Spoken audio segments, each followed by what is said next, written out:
નમસ્તે મિત્રો, સ્વાગત છે આપનું આઈ એમ ગુજરાતના અમેરિકા સ્પેશિયલ બુલેટિનમાં. સોમવાર મે 5ના બુલેટિનમાં વાત કરીશું અમેરિકામાં ઇલીગલી લવાયેલા બાળકો સામે ટ્રમ્પ સરકાર દ્વારા શરૂ કરાયેલી મોટી કાર્યવાહીની. જોઈશું કે ડોલરની વેલ્યુ ઘટાડીને શું અચીવ કરવા માંગે છે ટ્રમ્પ. આ સિવાય વાત છેલ્લા 1.5 મહિનાથી વગર વાંકે અમેરિકાની જેલમાં બંધ એક ગુજરાતીની અને કાશ પટેલ પર ઉઠાવવામાં આવેલા કેટલાક સવાલોની. જાણીશું કે 8 મહિનાની પ્રેગ્નન્સી સાથે એકલી જ 2 દિવસ સુધી રણમાં ચાલીને અમેરિકા પહોંચેલી એક મહિલા સાથે શું થયું. તેમજ જોઈશું કે ટ્રમ્પને પસંદ ન કરતા અમેરિકન્સ યુએસ છોડીને કયા દેશોમાં શિફ્ટ થઈ રહ્યા છે. અને છેલ્લે વાત કેનેડામાં ભેદી સંજોગોમાં મોતને ભેટેલી એક ઇન્ડિયન સ્ટુડન્ટના પરિવારજનોએ પોલીસ તપાસ પર કરેલા આક્ષેપોની. 2021થી 2024 દરમિયાન અમેરિકામાં ઇલીગલી લવાયેલા બાળકો હવે ટ્રમ્પ એડમિનિસ્ટ્રેશનના રડાર પર આવ્યા છે. એસોસિએટેડ પ્રેસના એક રિપોર્ટ અનુસાર સરકાર આવા 4.5 લાખ બાળકોનો રિવ્યૂ કરી રહી છે, જેમાં 1થી વધુ ફેડરલ એજન્સીને ઇન્વોલ્વ કરવામાં આવી છે. જે બાળકોનો રિવ્યૂ થઈ રહ્યો છે તે મોટાભાગે મેક્સિકો બોર્ડર પરથી પોતાના પેરેન્ટ્સ વિના જ આવેલા છે, જેમાં મોટી સંખ્યામાં ઇન્ડિયન બાળકોનો પણ સમાવેશ થાય છે. હાલ સરકાર એવો દાવો કરી રહી છે કે તેની કાર્યવાહીનો હેતુ આવા નોંધારા બાળકોને ટ્રેક કરી તેમની સુરક્ષા સુનિશ્ચિત કરવાનો છે.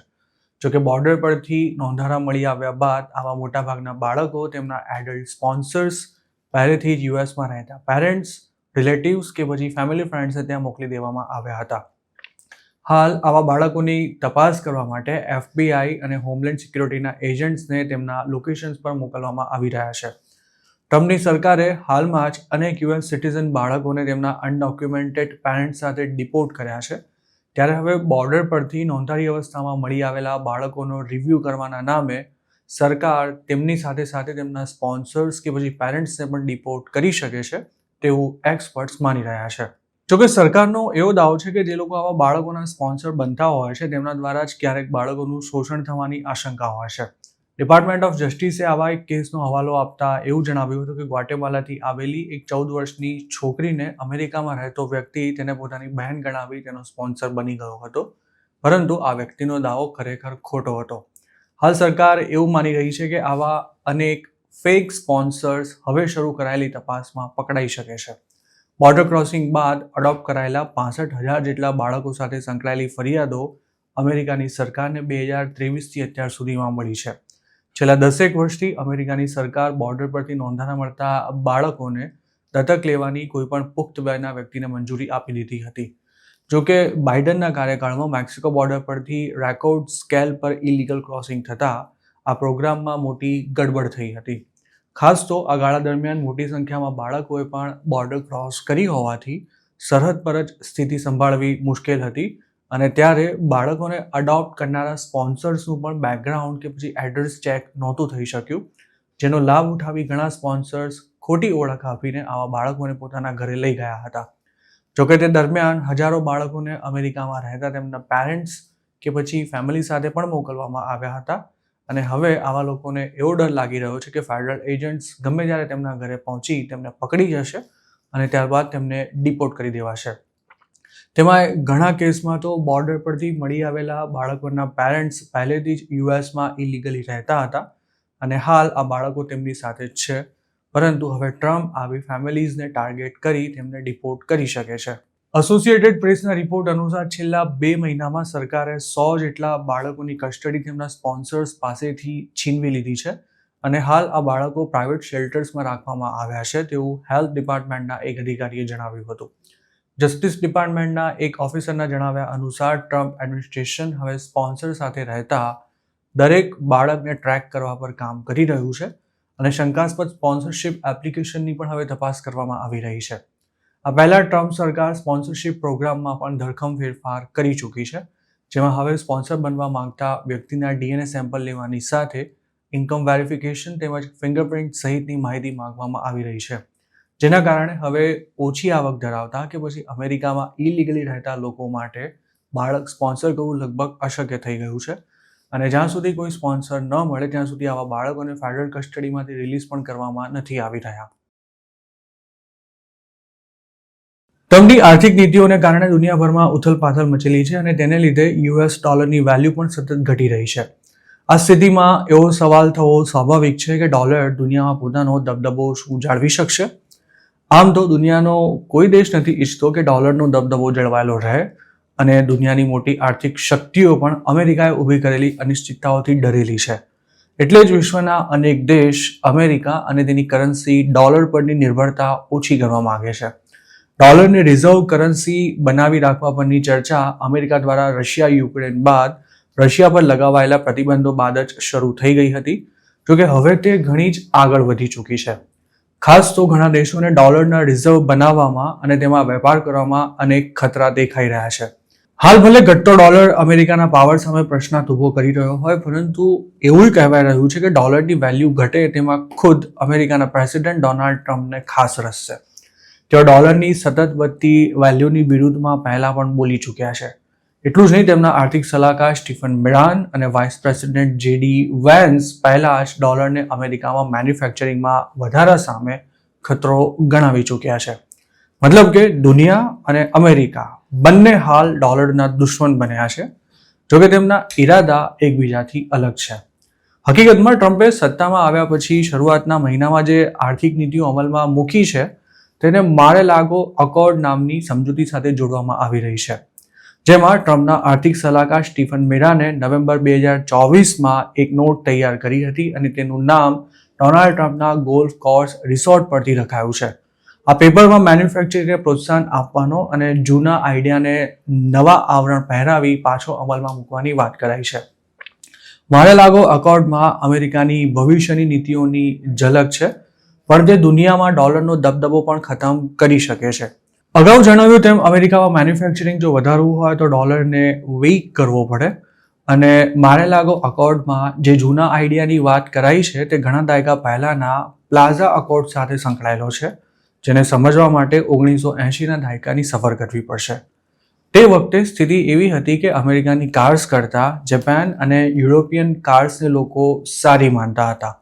વળી અમેરિકાની કાર્સની કિંમત પણ તે વખતે વધારે હતી અને ખુદ અમેરિકન્સ પણ જાપાન અને જર્મનીની કાર્સને પ્રાયોરિટી આપતા હતા અને આ બંને દેશો ઘણી ઓછી કાર અમેરિકાથી ઇમ્પોર્ટ કરતા હતા, જેને લઈને તે સમયની રીગન સરકાર ઘણી ચિંતિત હતી.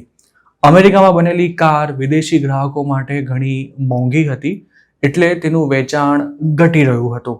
અમેરિકાની કાર કંપનીઓ સસ્તું સ્ટીલ તો ઇમ્પોર્ટ કરી શકતી હતી, પરંતુ તેમના માટે વિદેશોમાં પોતાનો માલ વેચવો મોંઘો તેમજ ચેલેન્જિંગ હતું. અમેરિકન્સ માનતા હતા કે ડોલરની ઊંચી વેલ્યુ તેનું કારણ છે. તે વખતે અમેરિકાના કાર મેન્યુફેક્ચરર પર પોતાની કાર્સ સસ્તી, મજબૂત અને ટકાઉ બનાવવાનું પ્રેશર હતું અને તેના ભાગરૂપે 1985માં west Germany, France, US, Britain અને જાપાનના ફાઇનાન્સ મિનિસ્ટરે ભેગા મળીને એક સમજૂતી કરી હતી, જેનો હેતુ મેન્યુફેક્ચરિંગ અને ડોલરની સ્થિતિમાં ફેરફાર કરવાનો હતો. આ અગ્રીમેન્ટ પર ન્યુયોર્કની પ્લાઝા હોટેલમાં વાતચીત થઈ હતી, એટલે તે સમજૂતી પ્લાઝા અકોર્ડ તરીકે ઓળખાઈ. આ જ પ્લાઝા હોટેલ છે જેને ડોનાલ્ડ ટ્રમ્પે ખરીદી હતી, જોકે હવે તેઓ તેના માલિક નથી રહ્યા. પ્લાઝા અકોર્ડનો હેતુ ડોલરને નબળો કરવાનો હતો અને આ ખેલ ફોરેન કરન્સીના મંચ પર કરવામાં આવ્યો હતો.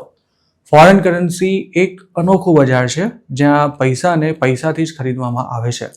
કોઈપણ દેશની કરન્સી વધવા કે ઘટવા પાછળ ઘણા કારણો જવાબદાર હોય છે, જેમ કે અમેરિકન ગુડ્સ અને સર્વિસની ડિમાન્ડ જો વધારે હોય તો ડોલરની ડિમાન્ડ વધશે અને તેની વેલ્યુ પણ ઉપર જશે.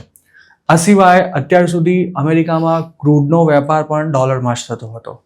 હજુ પણ દુનિયાના ફાઇનાન્સ માર્કેટમાં થતા કોન્ટ્રાક્ટ્સનો આધાર અમેરિકન ડોલર જ છે અને તે દુનિયાની સૌથી વિશ્વાસપાત્ર કરન્સી હોવાથી તેની વેલ્યુ ઉપર જ જતી હોય છે. પ્લાઝા અકોર્ડ પછી બન્યું એવું કે સેન્ટ્રલ બેંક્સ પોતે જ ખેલાડી બની ગઈ.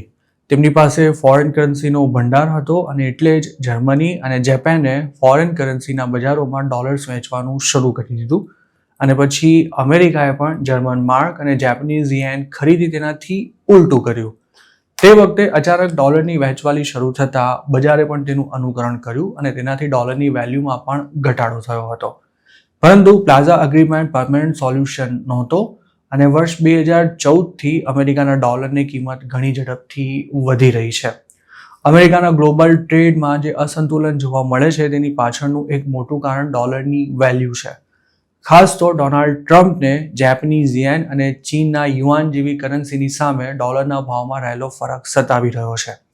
આજે પણ વૈશ્વિક વેપારમાં અડધાથી વધુ બિલ ડોલરમાં જ બને છે અને મારે-લાગો અકોર્ડ તેનો જ ફાયદો ઉઠાવવા માંગે છે. મારે-લાગો અકોર્ડના પહેલા પાર્ટમાં એવું સમજાવાયું છે કે યુએસ અન્ય દેશોને ટેરિફ લગાવવાની સાથે મિલિટરી સુરક્ષા પાછી ખેંચી લેવાનો ડર બતાવશે, જેથી તે દેશો ડોલરની વેલ્યુ ઘટાડવામાં અમેરિકાની મદદ કરવા તૈયાર થઈ જશે. જો આવું હોય તો તેનો અર્થ એ થયો કે ટ્રમ્પ કેટલાક દેશોને ટેરિફમાં ઢીલ પણ આપી શકે છે, પણ શરત એ હશે કે તે દેશ ડોલરને ઘટાડવામાં તેમને સાથ આપે. આર્થિક નીતિ પર સાથ આપવા માટે અમેરિકા દ્વારા સુરક્ષા કવચ ખેંચી લેવાની ધમકી આપવી એ વિદેશ નીતિમાં આવેલું ઘણું મોટું પરિવર્તન છે. જોકે યુએસના સિનિયર ઓફિસર્સ પહેલેથી જ દુનિયાના ઘણા દેશોને અમેરિકા દ્વારા મફતમાં મદદ કરવા સામે સવાલ ઉઠાવી ચૂક્યા છે.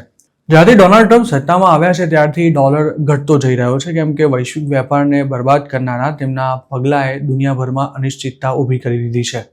એ જ મુખ્ય કારણ છે કે ઇન્વેસ્ટર્સનો અમેરિકા પરથી હાલ વિશ્વાસ ઘટી રહ્યો છે. આ પહેલો સંકેત છે કે કદાચ ટ્રમ્પ દુનિયામાં ડોલરના દબદબાને ખતમ કરી દેશે. જોકે સ્ટીવ મિરાનના આઈડિયામાં અન્ય એક વાતને લઈને ચિંતા પણ વ્યક્ત કરાઈ છે, અને તે છે અમેરિકાના માથે રહેલું ટ્રિલિયન્સ ઓફ ડોલર્સનું દેવું.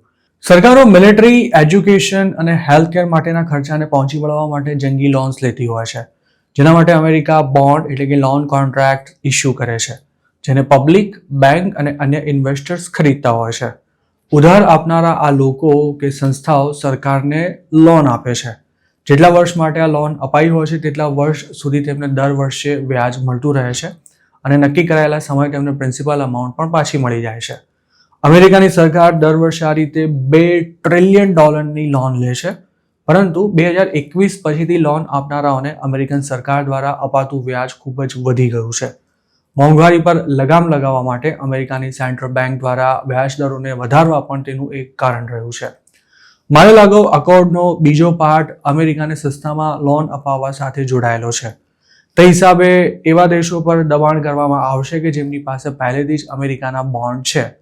પ્લાન એવો છે કે આ દેશો પાસે જે જૂના બોન્ડ્સ છે તેને અમેરિકા સમજૂતી કરી નવા બોન્ડમાં કન્વર્ટ કરી દેશે. આ નવા બોન્ડ એવા હશે કે જેમાં મૂળ રકમ 100 વર્ષે પાછી આપવામાં આવશે, અને આ દરમિયાન બોન્ડ પર ઓછું વ્યાજ અપાશે કે પછી વ્યાજ અપાશે જ નહીં. જોકે 0% વ્યાજ પર લોન લેવી ખૂબ જ ખતરનાક પણ બની શકે છે, કેમ કે એવું પણ બની શકે કે આવું કરવાથી અમેરિકાને કોઈ લોન આપવા માટે તૈયાર જ ના થાય, અથવા તો સરકાર લોન લેવાને લાયક જ ન રહે. અત્યાર સુધી આ યોજનાઓ સત્તાવાર રીતે જાહેર નથી થઈ, પરંતુ આવા પગલાંથી રોકાણકારોનો ભરોસો ડોલર પરથી વધુ ઘટી શકે છે, કેમ કે તેનાથી એવા ઇન્સ્ટિટ્યૂટ્સને ખતરો છે કે જે હાલમાં કરન્સીનું મહત્વ જાળવી રાખે છે.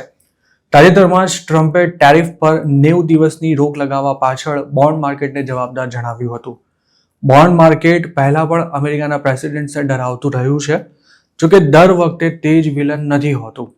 તાજેતરમાં જર્મનીએ પણ ડોમેસ્ટિક આર્થિક નીતિઓમાં મોટો ફેરફાર કરતા લોન લેવાની વાત કરી છે, પરંતુ તેનાથી બોન્ડ માર્કેટમાં કોઈ ખાસ અસર નહોતી દેખાઈ.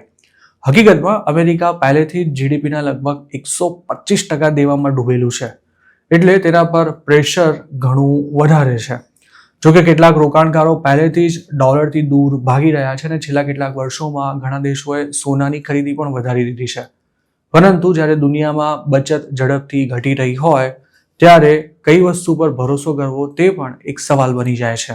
એક્સપર્ટ્સનું કહેવું છે કે યુરોપમાં એવું કોઈ પોલિટિકલ વિલ નથી કે જેનાથી કરન્સી માર્કેટ્સને એકજૂટ કરી શકાય અને એ રીતે લોન લેવાની શરૂઆત કરવામાં આવે કે તેનાથી એક મોટો મૂડી ભંડાર ઊભો કરી શકાય અને તેને ડોલરને ટક્કર આપવા ઉપરાંત ડોલરના ઓપ્શન તરીકે પણ રજૂ કરી શકાય.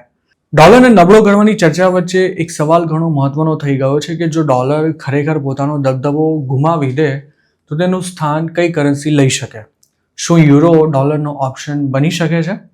આમ તો તે અશક્ય પણ નથી, કેમ કે યુરો ઘણી સ્થિર કરન્સી છે અને યુરોપિયન યુનિયનની પારદર્શક અર્થવ્યવસ્થા તેની પાછળનું એક મજબૂત કારણ પણ છે.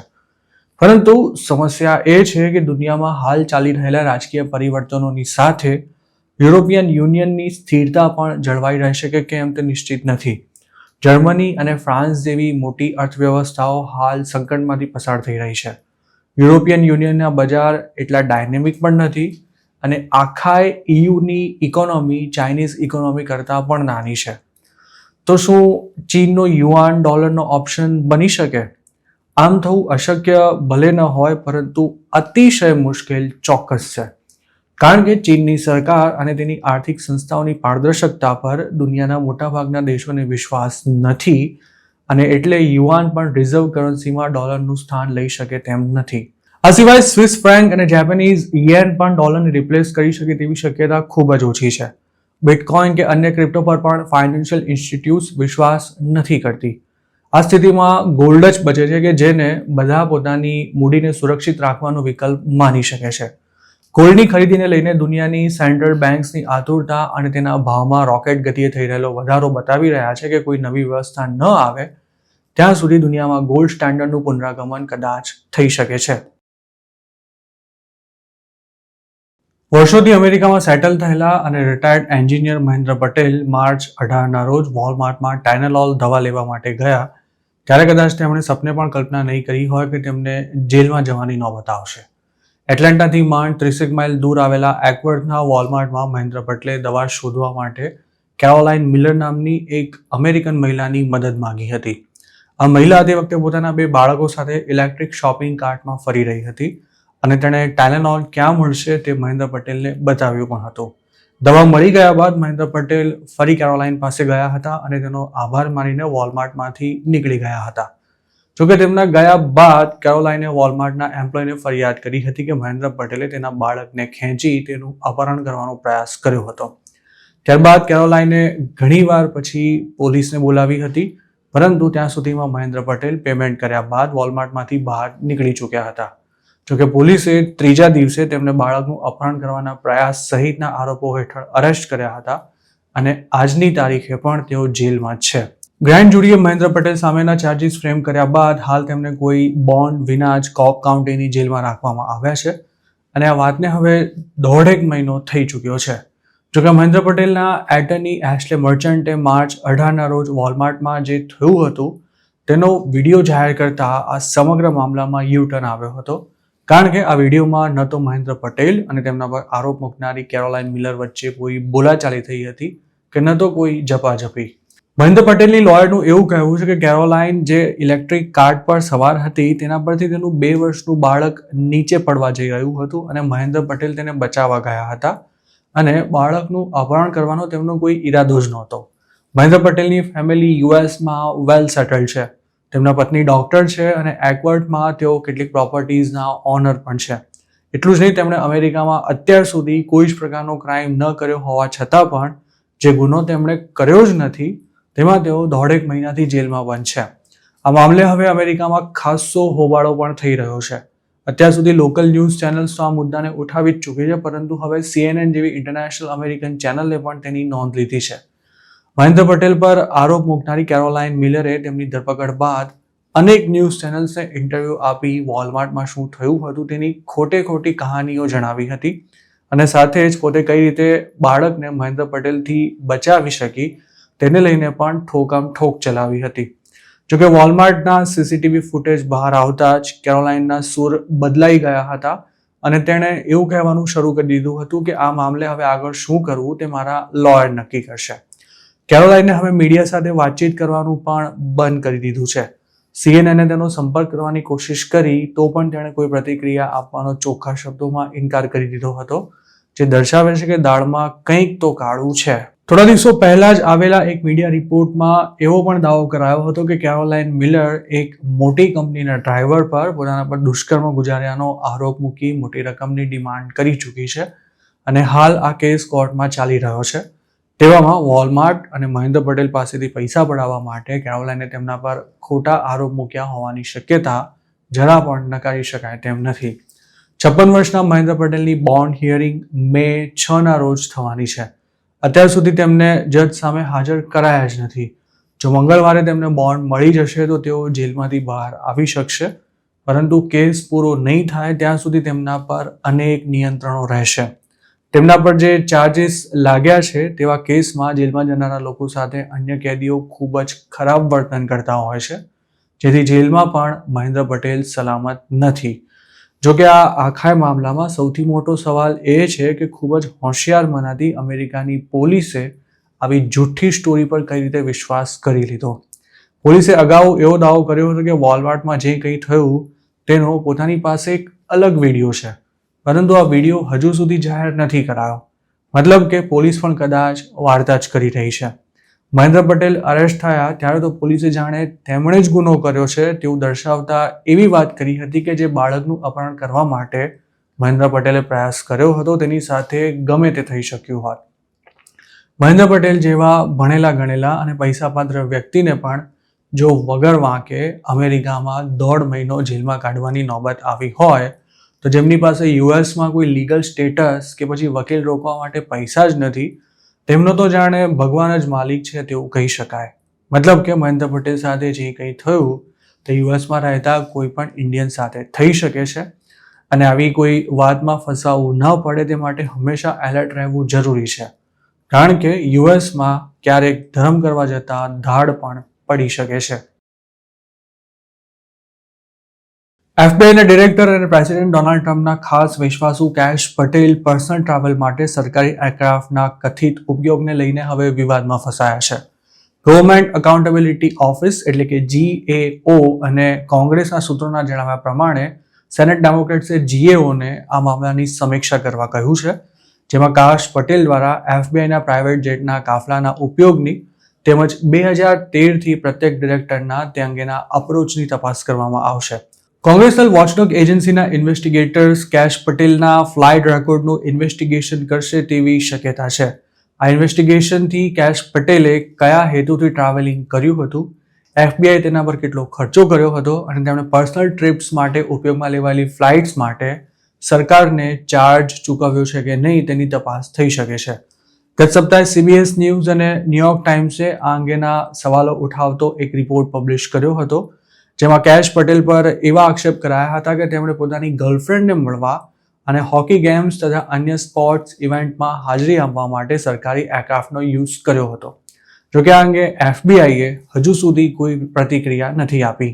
એક્ઝિક્યુટિવ બ્રાન્ચની પોલિસી પ્રમાણે એફબીઆઈ ડિરેક્ટર્સને એર ટ્રાવેલ માટે ગવર્મેન્ટ એરક્રાફ્ટનો ઉપયોગ કરવો જરૂરી છે, જેમાં ઓફિશિયલ અને પર્સનલ ટ્રીપ્સનો પણ સમાવેશ થાય છે. તેની પાછળનો હેતુ એ છે કે જ્યારે પણ એફબીઆઈના ડિરેક્ટર ફ્લાય કરતા હોય ત્યારે જો કોઈ ઇમરજન્સી સિચ્યુએશન ઊભી થાય તો તેમનો તાત્કાલિક સંપર્ક કરી શકાય અને તેઓ ઝડપથી કોઈ પણ જગ્યાએ પહોંચી શકે. પરંતુ જો તેમની ટ્રીપ પર્સનલ હોય અને તેના માટે ગવર્મેન્ટ એરક્રાફ્ટનો ઉપયોગ કરવામાં આવ્યો હોય તો સરકારને તેનો ચાર્જ ચૂકવવો પડે છે.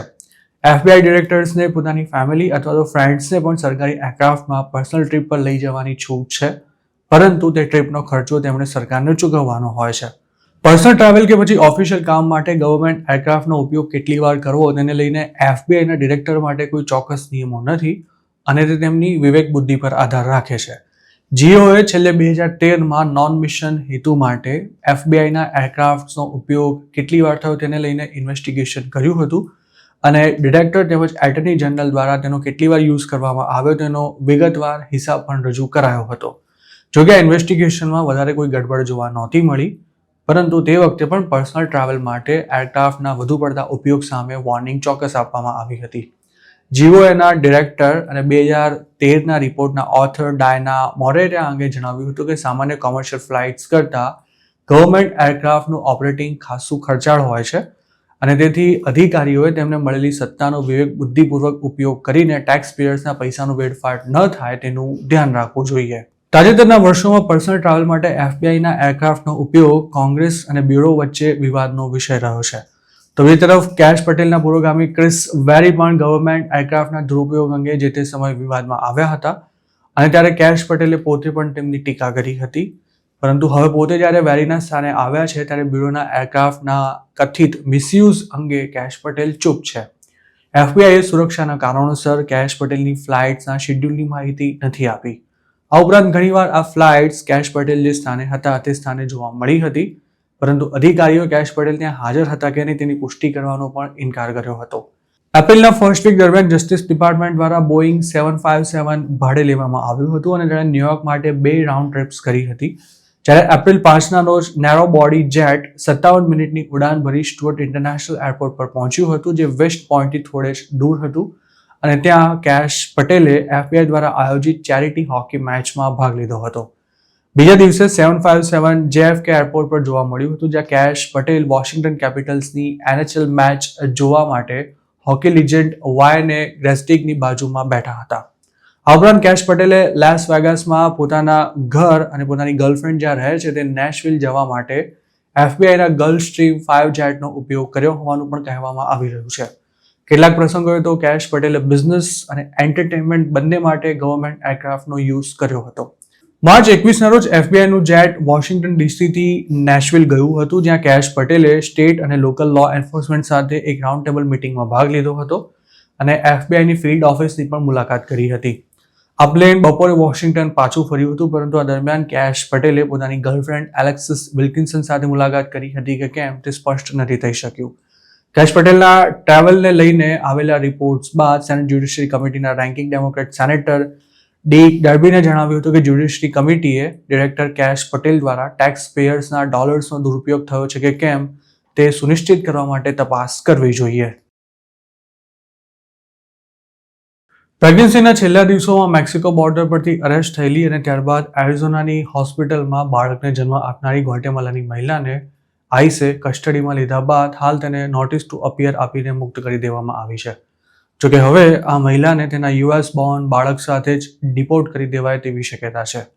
ચોંકાવનારી વાત એ છે કે એરિકા નામની આ મહિલા 8 મહિનાની પ્રેગ્નન્સીમાં સતત 2 દિવસ સુધી એરિઝોનાના વેરાન રણ વિસ્તારમાં ચાલીને એકલી જ અમેરિકાની હદમાં પ્રવેશી હતી.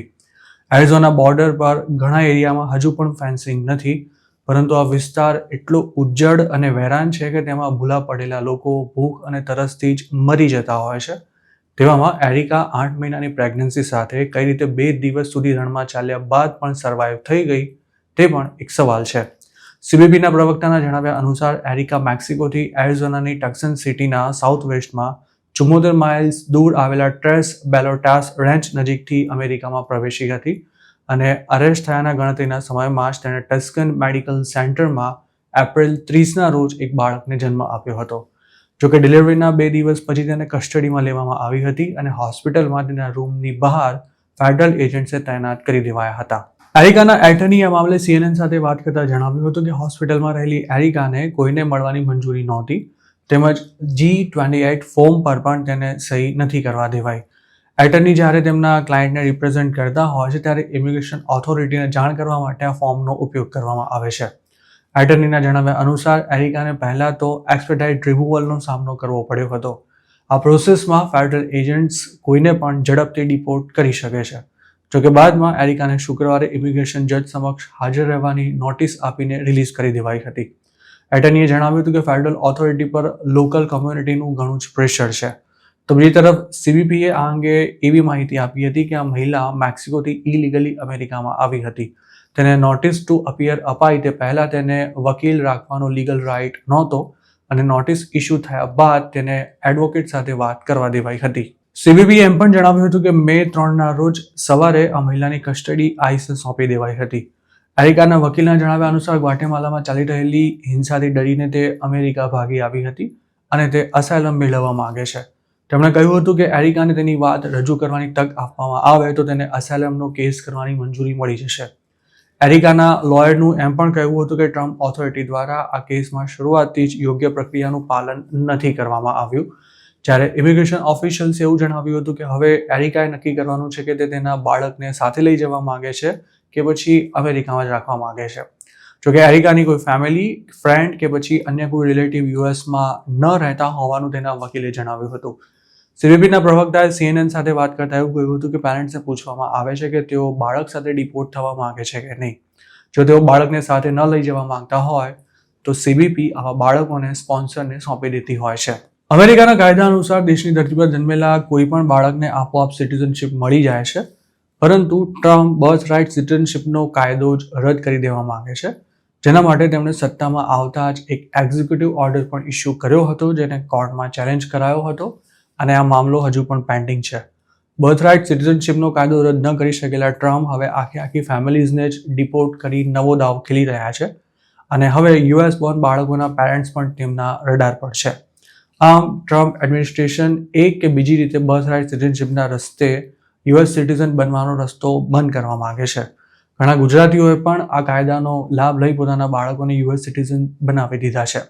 એક સમય બર્થ ટુરિઝમ અમેરિકામાં ઘણું ચર્ચામાં હતું અને તેના પર રોક લગાવવા અમેરિકાની સરકાર પર અમેરિકન્સનું ઘણું પ્રેશર પણ હતું. ડોનાલ્ડ ટ્રમ્પ બીજી વખત સત્તામાં આવ્યા તે પછી તેમની આર્થિક અને અન્ય નીતિઓને લઈને કેટલાક અમેરિકન્સમાં અસંતોષ જોવા મળી રહ્યો છે. ટ્રમ્પ 2.0ના 100 દિવસમાં તેમનું અપ્રુવલ રેટિંગ પણ ઘટી ગયું છે અને બહુમતી અમેરિકન્સ માની રહ્યા છે કે ટ્રમ્પ સરકારની નીતિઓ અમેરિકાને ઊંધા પાટે લઈ જઈ રહી છે. ટ્રમ્પની નીતિઓથી દુનિયામાં તો ઉથલપાથલ મચી જ છે, પણ કેટલાક અમેરિકન્સ પણ ભવિષ્યને લઈને ચિંતિત છે અને તેઓ અમેરિકા છોડી યુરોપમાં સેટલ થવાનું વિચારી રહ્યા છે. જોકે ન્યુયોર્કમાં રહેતા એક વિદેશી લેસ્બિયન કપલે તો ટ્રમ્પે બીજી વાર ચૂંટણીમાં ઝંપલાવવાનું નક્કી કર્યું ત્યારથી જ અમેરિકા છોડવાની તૈયારી કરી લીધી હતી. તેમણે નક્કી કરી નાખ્યું હતું કે જો ટ્રમ્પ જીતશે તો તેઓ બીજા દેશમાં જતા રહેશે.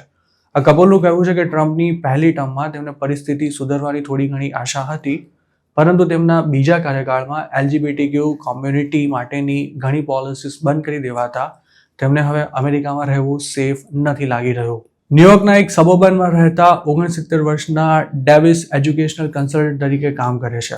તેમણે જણાવ્યું હતું કે જ્યારે તમારી આઈડેન્ટિટી પર પ્રહાર કરવામાં આવે ત્યારે ગુસ્સો અને હતાશાની લાગણી ઉદ્ભવે છે.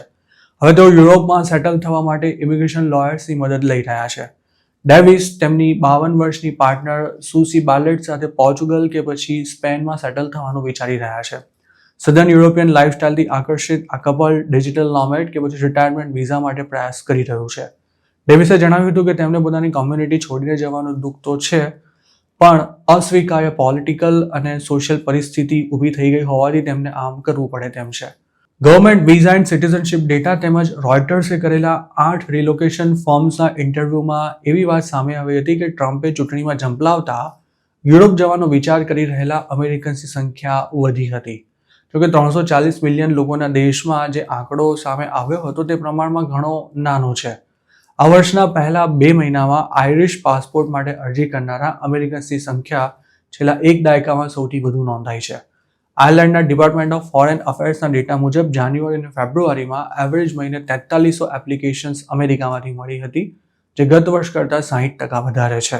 ફ્રાન્સની સરકારનો ડેટા દર્શાવે છે કે વર્ષ 2025ના પહેલા 3 મહિનામાં અમેરિકન્સ દ્વારા લોંગ સ્ટે વિઝા માટે 2383 એપ્લિકેશન્સ આવી હતી, જ્યારે ગત વર્ષે આ જ સમયગાળામાં 1980 એપ્લિકેશન્સ મળી હતી. જાન્યુઆરીથી માર્ચ સુધીમાં ફ્રેન્ચ ઓથોરિટીએ 2178 long stay visa applications approve કરી હતી, જ્યારે એક વર્ષ પહેલાનો આ આંકડો 1787 હતો. આ સિવાય યુકેના પાસપોર્ટ માટે વર્ષ 2024ના છેલ્લા 3 મહિનામાં 1708 એપ્લિકેશન સબમિટ થઈ હતી. આ આંકડો છેલ્લા 2 દાયકાના કોઈપણ ક્વાર્ટર કરતાં વધારે છે. લોકોને અમેરિકાની બહાર સેટલ થવામાં મદદ કરતી રિલોકેશન કંપનીઝ અને વેબસાઇટ્સના જણાવ્યા અનુસાર તાજેતરના વર્ષોમાં બીજા દેશોમાં મૂવ થવામાં નોંધપાત્ર અમેરિકન્સે રસ બતાવ્યો છે. આ લોકો પોલિટિકલ ડિવિઝન અને ગન કલ્ચરથી કંટાળીને અમેરિકા છોડવા માંગે છે. ઇટાલિયન સિટીઝનશિપ આસિસ્ટન્ટના ફાઉન્ડર માર્કો પરમ્યુનિયને એવું જણાવ્યું હતું કે 2020માં ડેમોક્રેટિક પ્રેસિડેન્ટ જો બાઇડન ચૂંટાયા ત્યારે પણ આવી જ સ્થિતિ જોવા મળી હતી. તે સમયે અમેરિકા છોડવા માંગનારા લોકોમાં રિપબ્લિકન વોટર્સ સૌથી વધારે હતા. જોકે રોયટર્સે જેમની સાથે વાત કરી છે તેમાંથી મોટાભાગની રિલોકેટેડ ફોર્મ્સનું એવું કહેવું છે કે ટ્રમ્પના સત્તામાં આવ્યા પછી અમેરિકા છોડવા માંગતા લોકોની સંખ્યામાં ઉછાળો આવ્યો છે અને તેમના મોટાભાગના ક્લાયન્ટ્સ પોલિસીના ડિરેક્શન અને સોશિયલ ઇશ્યુઝથી ચિંતિત છે. ટ્રમ્પના ફરી ચૂંટાયા બાદ ટોક શો હોસ્ટ એલેન ડી ડિજનરીસ અને રોઝી ઓ'ડોનલ સહિતના કેટલાક હોલિવૂડ સ્ટાર્સે પણ US છોડી દીધું હતું અને આ બાબત મીડિયામાં ખાસી ઉછળી પણ હતી. મિલાન સ્થિત રિલોકેશન બિઝનેસ ફર્મ ડુઇંગ ઇટલીના ફાઉન્ડર થિયા ડંકને અંગે જણાવ્યું હતું કે ઇલેક્શન પછી લગભગ રોજે રોજ અમેરિકન્સ તેમનો કોન્ટેક્ટ કરી રહ્યા છે. બ્રિટનની એક કંપનીના ઇમિગ્રેશન લોયર્સે જણાવ્યું હતું કે અમેરિકાથી આવતી ઇન્ક્વાયરી 25% જેટલી વધી ગઈ છે. જોકે યુરોપમાં રિલોકેટ થવામાં પણ સમસ્યા ઓછી નથી. ત્યાં જોબ મળવી મુશ્કેલ છે, રિમોટ વર્ક પર રિસ્ટ્રિક્શન્સ, ઓછી સેલરી અને US ટેક્સ સિસ્ટમ કે જેના અંતર્ગત અમેરિકામાં તેના સિટીઝન્સ પાસેથી તેને દુનિયાના કોઈ પણ ખૂણેથી થતી આવક પર ટેક્સ લેવામાં આવે છે જેવી બાબતો પર મુશ્કેલી ઊભી કરે છે. રિલોકેટ ફર્મ્સના જણાવ્યા મુજબ પોર્ચુગલ, સ્પેન અને ઇટાલીના રિમોટ વર્કર્સ માટે ડિજિટલ નોમેડ્સ વિઝા ઘણા પોપ્યુલર છે. તે ઉપરાંત રિટાયરમેન્ટ વિઝા, વર્ક પરમિટ્સ અને સ્ટુડન્ટ વિઝાની પણ ઘણી જ ડિમાન્ડ છે. જોકે યુરોપના દેશો પોતે પણ માસ ટુરિઝમ અને હાઉસિંગ ક્રાઇસિસથી ત્રસ્ત છે અને એટલે જ તેઓ વધુ વિદેશીઓ પોતાના દેશમાં આવે તેવું નથી ઈચ્છતા. કેટલાક યુરોપિયન કન્ટ્રીઝે તો રિચ લોકોને સરળતાથી વિઝા આપતી કેટલીક વિવાદાસ્પદ સ્કીમ્સ પર પણ લગામ લગાવી દીધી છે. પોર્ટુગલમાં ગોલ્ડન વિઝા બંધ કરી દેવાયા છે અને આ વિઝા રિયલ એસ્ટેટમાં રોકાણ કરનારાને આપવામાં આવતા હતા. સ્પેને પણ અફોર્ડેબલ હાઉસિંગની ક્રાઇસિસ ઊભી થતાં એપ્રિલથી ગોલ્ડન વિઝા ટાઈપની સ્કીમ બંધ કરી દીધી હતી. સ્પેનના એક રિયલ એસ્ટેટ ડેવલપરે એવું જણાવ્યું હતું કે આ સ્કીમ બંધ થઈ તેના 6 મહિના પહેલાથી તેમની પાસે અમેરિકન ક્લાયન્ટ્સની ઇન્ક્વાયરી વધી ગઈ હતી. કેનેડામાં ભણતી અને રહસ્યમય સંજોગોમાં મોતને ભેટેલી ઇન્ડિયન સ્ટુડન્ટ વંશિકા સૈનીના પરિવારજનોએ આ મામલે કેનેડાની પોલીસ પર ગંભીર આક્ષેપ કર્યા છે. કેનેડિયન ન્યૂઝ ચેનલ CBCના એક રિપોર્ટ પ્રમાણે 21 વર્ષની વંશિકાના મોતના કેસની જે રીતે હાલ તપાસ થઈ રહી છે તેમજ પોલીસ દ્વારા જેટલી વિગતો શેર કરવામાં આવી છે તેનાથી તેના પરિવારજનો ખૂબ જ હતાશ છે. એલ્ગોન્ક્વિન કોલેજમાં હેલ્થ એડમિનિસ્ટ્રેશનનો અભ્યાસ કરતી વંશિકા ગ્રેજ્યુએટ થવાની તૈયારીમાં જ હતી. તેની ફેમિલીને એપ્રિલ 26ના રોજ તેના ગુમ થયાની જાણ થઈ હતી અને એપ્રિલ 28ના રોજ વંશિકાની બોડી પોલીસને મળી આવી હતી. બોડી મળ્યાના બીજા દિવસે પોલીસે જણાવ્યું હતું કે ડિક બેલ પાર્કમાં એક યુવતીની બોડી મળી આવી છે અને તેના મોતનું કારણ શોધવા માટે હાલ તપાસ ચાલી રહી છે. જોકે વંશિકાની ફેમિલીનો એવો આક્ષેપ છે કે તેનું મોત કયા સંજોગોમાં થયું તેનો હજુ સુધી પોલીસ તરફથી કોઈ સ્પષ્ટ જવાબ આપવામાં નથી આવ્યો. વંશિકાની એક કઝિન દીપકૌર સૈનીએ CBC સાથે વાત કરતા જણાવ્યું હતું કે વંશિકા તેના અપાર્ટમેન્ટમાંથી નીકળી ત્યારબાદ આખી રાત ક્યાં હતી અને પછી તેની સાથે શું થયું હતું તે સવાલોના જવાબ હજુ સુધી નથી મળી શક્યા. દીપકૌરે એમ પણ જણાવ્યું હતું કે વંશિકાના પેરેન્ટ્સ હાલ દયનીય સ્થિતિમાં જીવી રહ્યા છે. ઘરમાં ન કોઈ યોગ્ય રીતે જમી રહ્યું છે કે ન તો કોઈને ઊંઘ આવી રહી છે. દીપકૌરનું કહેવું હતું કે તેમને બસ એ જ સવાલોના જવાબ જોઈએ છે કે વંશિકા સાથે ક્યારે, શું અને કઈ રીતે થયું હતું. રવિવારે ડિકબેલ પાર્કમાં વંશિકાને શ્રદ્ધાંજલિ આપવા માટે કેટલાક લોકો એકત્ર થયા હતા, જેમની એક જ માંગ હતી કે પોલીસ વંશિકાના મોતનું કારણ જણાવે. વંશિકા માટે ન્યાય માંગી રહેલી રસના અરોરા નામની એક મહિલાએ એવું જણાવ્યું હતું કે તેના ગુમ થયાની માહિતી મળ્યા બાદ પણ પોલીસ એલર્ટ નહોતી થઈ અને ન તો તેને કોઈએ શોધવાનો પ્રયાસ કર્યો હતો. વંશિકાને શ્રદ્ધાંજલિ આપવા ભેગા થયેલા કેટલાક લોકો તો ઇન્ડિયન્સને પોતાના બાળકોને કેનેડા અને ખાસ તો ઓટાવા ન મોકલવા માટે પણ સલાહ આપી રહ્યા હતા. વંશિકાના અંતિમ સંસ્કાર ઇન્ડિયામાં જ થવાના છે અને તેની બોડી બુધવાર સુધીમાં પહોંચી જશે તેવી શક્યતા છે. તો બીજી તરફ ઓટાવાની પોલીસે આ અંગે એવું જણાવ્યું હતું કે મૃતકની સાથે સંકળાયેલા લોકો જે મુદ્દા ઉઠાવી રહ્યા છે તે અંગે પોલીસને પણ જાણ છે. જોકે દરેક કેસની જેમ પોલીસ વંશિકાના મોતના કેસની તપાસ પણ ઊંડાણપૂર્વક કરી રહી છે અને તે પૂરી થયા બાદ તેની વિગતો જાહેર કરવામાં આવશે. પોલીસને આશંકા છે કે વંશિકાએ જાતે જ પોતાનું જીવન ટૂંકાવ્યું હોઈ શકે છે, પરંતુ ઓફિશિયલી તેની કોઈ જાહેરાત કરવામાં નથી આવી. કેનેડામાં કોઈ ઇન્ડિયન સ્ટુડન્ટે આપઘાત કર્યો હોય તેવી આ કોઈ પહેલી ઘટના નથી. 2024માં પણ અમુક ગુજરાતી સ્ટુડન્ટ્સે આ જ પ્રકારનું અંતિમ પગલું લીધું હતું. કેનેડામાં રહેતા ગુજરાતીઓનું માનીએ તો જોબ ક્રાઇસિસ, હોમ સિકનેસ અને કેનેડામાં જ સેટલ થવાની સાથે ઘરે પૈસા મોકલવાનું પ્રેશર દરેક સ્ટુડન્ટ સહન નથી કરી શકતા. આ ઉપરાંત મા બાપે મોટો ખર્ચો કરીને તેમને કેનેડા મોકલ્યા હોવાથી ઇન્ડિયા પાછા જવું પણ તેમના માટે અશક્ય બની જાય છે. જેથી એક પછી એક સમસ્યામાં સપડાતા સ્ટુડન્ટ્સ માટે તેમાંથી બહાર નીકળવાનો કોઈ રસ્તો નથી રહેતો અને તેઓ અંતિમ પગલું ભરવા મજબૂર થઈ જતા હોય છે. ગયા વર્ષે બ્રેમ્પટનના એક સ્થાનિક નેતાએ તો ત્યાં સુધી કહી દીધું હતું કે ઘણી ફિમેલ ઇન્ટરનેશનલ સ્ટુડન્ટ્સને કેનેડામાં દેહ વેપાર કરવા માટે પણ મજબૂર કરવામાં આવતી હોય છે. તો મિત્રો, આ હતા અમેરિકાના આજના મુખ્ય સમાચાર. આપને જો મારી રજૂઆત પસંદ આવી હોય તો આ વિડીયોને લાઇક અને શેર કરવાનું તેમજ આઈ એમ ગુજરાતની YouTube ચેનલને સબસ્ક્રાઇબ કરવાનું ભૂલશો નહીં, કારણ કે આ ચેનલ પર આપને મળશે અમેરિકામાં રહેતા ગુજરાતીઓ માટેના મહત્વના સમાચાર અને તે પણ આપની પોતાની ભાષામાં. આપ જો અમારી સાથે કોઈ ટિપ શેર કરવા માંગતા હો તો હાલ સ્ક્રીન પર દેખાઈ રહેલા WhatsApp નંબર પર પણ અમારો સંપર્ક કરી શકો છો. આપની ઓળખ ગુપ્ત રાખવામાં આવશે.